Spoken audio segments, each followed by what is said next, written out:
हर शुक्रवार को आपके बीच में आए, भले ही हारे हुए थे, लेकिन जैसी बन पाती थी, मैं गवाह हूं कि इन्होंने भरपूर कोशिश की। लेकिन यहां प्रतिकूल परिस्थितियां हैं, हम उतना नहीं कर पाए जितना एक चसक थी, कसक थी।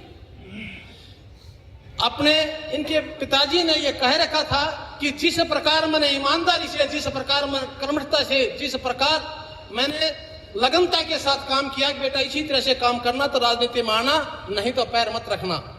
इन्होंने कहा हाँ पापा जी मैं ठीक वैसी तरह करूंगा। लेकिन उसके बावजूद परिस्थितियां प्रतिकूल रही। आपने इतना ज्यादा प्रेम, इनके बावजूद इतना ज्यादा प्रेम समर्पण दिया कि बस उसके कारण जो इन्होंने शक्ति मिलती थी, उसी का परिणाम आज छोटे से बुलाए के ऊपर आप यहां आए। भाई साहब ने पैदल यात्रा करी, जैसे अभी बता रहे थे। निश्चित रूप से मैं हरियाणा नहीं कहूं, बल्कि मैं फेसबुक पर एक्टिव रहा, देखा कि पूरे भारतवर्ष में चर्चा होने लगी, तो कुछ लोगों को तकलीफ होना स्वाभाविक था। उन्होंने लगा कि जिस प्रकार एक आदमी, इनके पिताजी ने, इनके परिवार ने जिस प्रकार से काम किया, अगर ये उभर गया तो तुम्हारी सारी झूठ मूठ की दुकानें बंद हो सकती हैं। ये एक पार्टी की चाल नहीं, ये राजनीति में एक ही नहीं कर रहा, इसमें बहुत सारे सम्मिलित लोग हैं।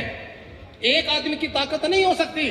उन्होंने चाहा कि इसको रोका जाए, इसको यहीं से बंद किया जाए, चाहे हमारा कुछ भी हो, और हमें जैसे तैसे करके एक ऐसे आदमी को थोपा जाए कि हमारी सीट के अनुकूल निकले और दूसरा तुम्हारा भी काटा निकले।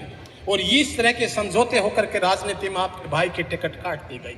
नहीं तो लास्ट दिन तक हम भी रहे हैं, हम भी 50-55 साल के हो गए हैं, देखा है, और तभी पैदल यात्रा शुरू की थी। आपका भाई सर्वे हुआ, सर्वे 1 नंबर पर आना ही था। सच्चाई कब तक छुप सकती है? लोगों को और परेशानी बढ़ने लगी, और षड्यंत्र रचने लगे, और इस तरह के चक्र रचना लगा कि जिस प्रकार अभिमन्यु की हत्या की गई कि 3-4 दायरों में से कैसे निकलेगा, तो भाई की टिकट काट दी गई। और फिर जैसे आप में से हमारे जैसों में ये प्रश्न रहा कि टिकट काट दी गई तो निर्दलीय लड़ लेना चाहिए था। टिकट काट दी तो आपने उस दिन फैसला लेना चाहिए था। मैं आज भी आया, कल भी इस बात से परेशान रहा कि हर भाई ये कहता, उनका जवाब अभी मैं देना जानता हूं। हमने भी 15 सालों से विरोध झेला है, हमारे तो पड़ोसी हैं। हमने भी घर के आगे विरोध झेला है, लेकिन हमने सच्चाई को सच कहा है कि जो आदमी ईमानदार है, जो आदमी सच बोलता है, चाहे वो अकेला रह जाए और उसके सामने चाहे मेरा सगा भाई खड़ा हो, हम सच को सच कहने वाले हैं। ये बेरी की धरती तो वो धरती है जहां इनके ताऊजी का एक डंका बजता था हिंदुस्तान की, उसके ऊपर रक्षा मंत्री रहे।